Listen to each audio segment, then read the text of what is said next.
Howdy folks, this is Rob with MTG Investor, and I know it's been a long time since I've been on. I think it's been about 6 months, and there's been a good reason on my part, and I'll explain that in another video. But I wanted to get this video out to you tonight, Thursday night, February the 3rd, because tomorrow, Friday, February 5th, 2016, Pro Tour Oath of Gatewatch begins, and it's going to be a modern Pro Tour. Even though I haven't been on making videos in the last 6 months, I have been actively buying and selling, and there's a lot of stuff I need to get caught up on and information I'd like to get out to you guys. Going into the Pro Tour, there's a few things I want to bring to your attention. Now, I'm not going to make these as say that you should buy these things, but I'm just telling you these are the things that I have and that I'm holding, how much I'm holding, and what I've picked up for this Pro Tour, and in hopes that they're going to see a big boom. The big question is, will Eldrazi make a big splash at the Pro Tour? There's been a couple of SEG modern, Sunday events, and you haven't seen any big Eldrazi show up at those events. However, I think the pros might be able to push the envelope on that deck idea.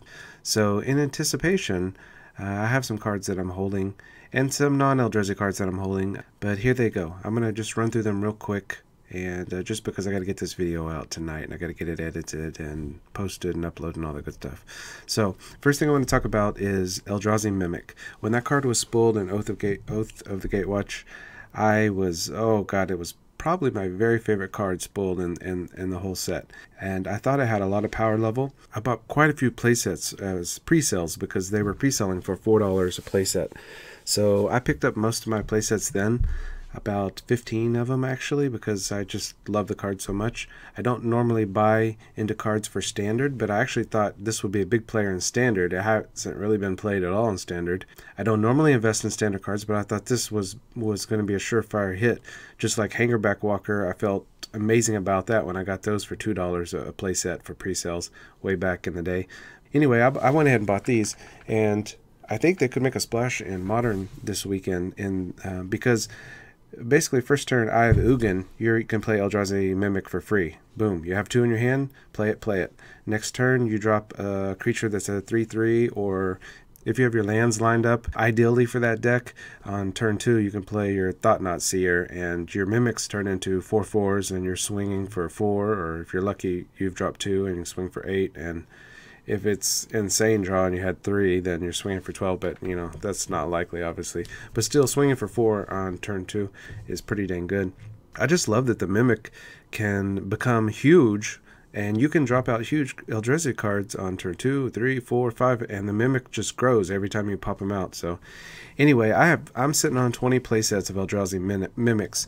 I got most of them at $4, but I did pick up a few in the last 3 or 4 days at about $5 to $6 a playset. They've been creeping up this week. I know today on SEG, Cherry T posted an article about Eldrazi deck. In that deck, there's Mimics. So I was very happy to see that, and that helped me put this video out, because I feel bad because there's been a lot of things that I've made calls on in the last several months that's made me a lot of money, so I wanted to bring that to your attention. The next thing that I'm sitting on is Wasteland Strangler. I bought a bunch of these pre-sales, and I got these anywhere from $3 to $4 in pre-sales. I'm sitting on about 20 playsets of those also. I don't know if those are going to be a big boom tomorrow or this weekend. Wasteland Stranglers have moved up to about $8 a playset.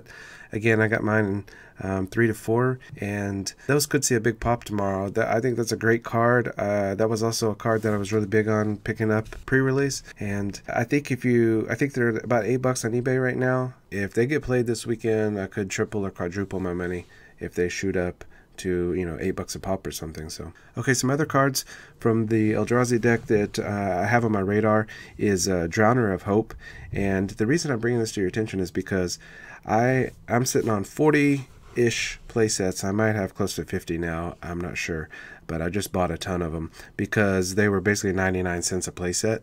And way back before Oath came out, when people were posting decks, Eldrazi decks, they were running Drowners in their deck, and there was actually, I believe, an SCG top 8 blue deck that had Drowner of Hope in there, and so I went ahead and jumped on them, and I just said, hey, I'm going to spend $45-50 on just playsets because they were 99 cents each, and I just stocked up on them. I just looked on eBay a few minutes ago. There's one left at 99 cents. There's about 5 at $1.45, and then the next listing is $2.10. So those have doubled, because even just a few days ago, there were still a ton of them for 99 cents, and now it looks like they're up to $2. So I just doubled my money. And if Genre of Hope gets played in decks tomorrow, and even if it shoots up to $1 a card, because they're a quarter a card right now, even if they just shoot up to $1, I've quadrupled my money there. And I think getting them at $2 a playset right now is still a great opportunity. I mean, seriously, that's 50 cents a card for a rare. I mean, it's 50 cents. It's not going to go down below that, I don't think. I would assume Eldrazi is going to be a tribe, essentially, that gets played in the future, and it's going to get played, and I'm sure there's going to be more Eldrazi printed eventually down the road, and so it could be viable later in Modern. It's definitely an EDH viable card, so I think that's a really good buy. Another card that I'm really big on is Blight Herder. I'm sitting on about 40 playsets of those also. Got those for $1 playset, so 25 cents each for a rare. Essentially, when you get a rare for 25 cents, you're not going to lose money. Like, there's no downside to that. So at worst case, I can turn around and sell them at $1. I just checked eBay. A few days ago, they were still on eBay for $1. I'm just looking right now, and the cheapest one is $2.75.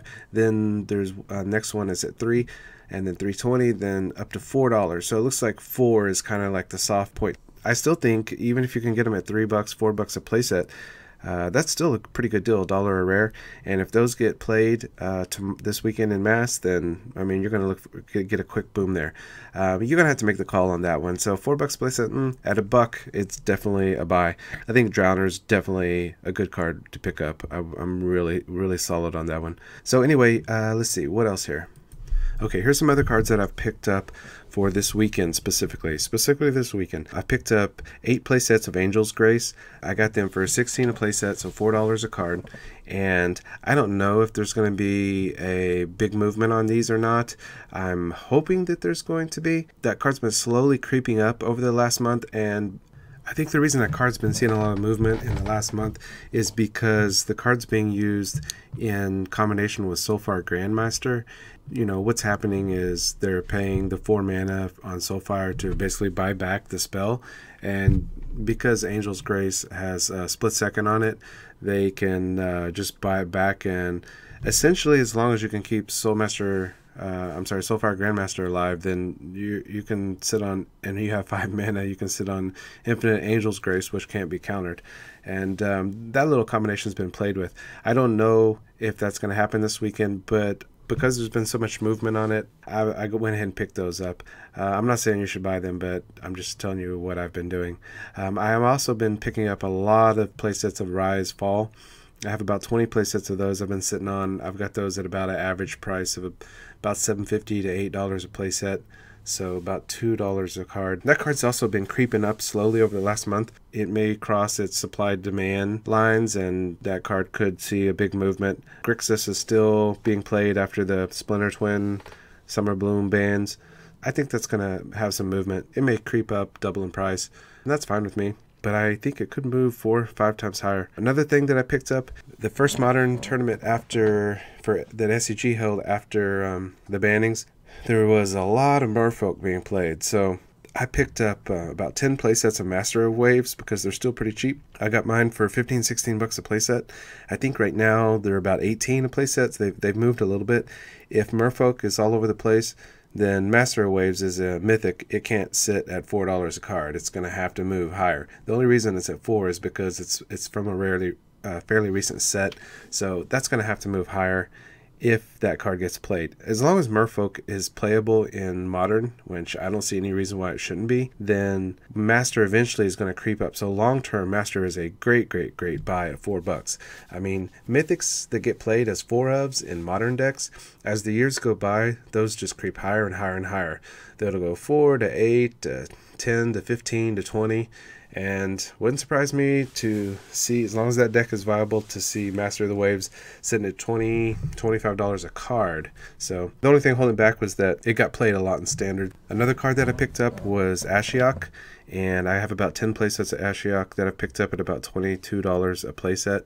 I'm not quite sure what they're at right now. I assume they're still about $20, $24 a playset. And those got played also in a modern deck right after the bannings. I believe it got played in that blue-black Eldrazi deck, but I'm not certain about that. Anyway, I think Ashiok's is still at, basically he's sitting at about $5-6 a card right now, and I think he's gonna see play.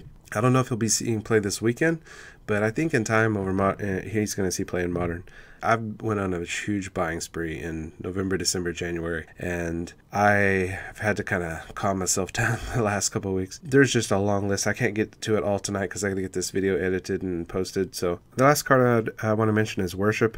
There's been an incremental movement on that over the last month. It's been kind of creeping up slowly. It's going a little slower because it was printed, I think, in 7th, 8th, 9th, plus the original set, which was, I believe, one of the Urza's ones, the Urza's Destiny, something like that. Anyway, I've picked up some playsets of that, and I could see that spiking up. I could see that included in one of the green-white variant decks with all the creatures. It's a really solid card. I'm surprised it doesn't get played more often than not, because there's not as much enchantment removal in the format.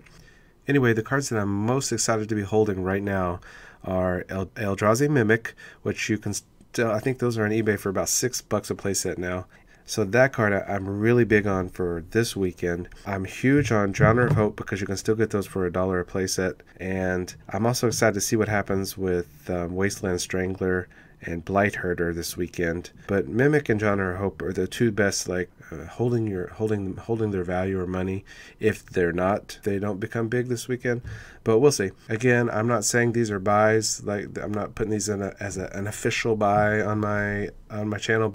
So really, I'm just letting you know what I'm looking at. You can look at it yourself, make your own evaluation, but at least I'm trying to point you in the direction or know what I'm looking at. So I will be back with some more videos, and hopefully I'll be back on a more timely basis and kind of an explanation of what's been going on in the last 6 months. Until then, thanks for watching. Peace out. This is Rob from MTG Investor. Later, folks.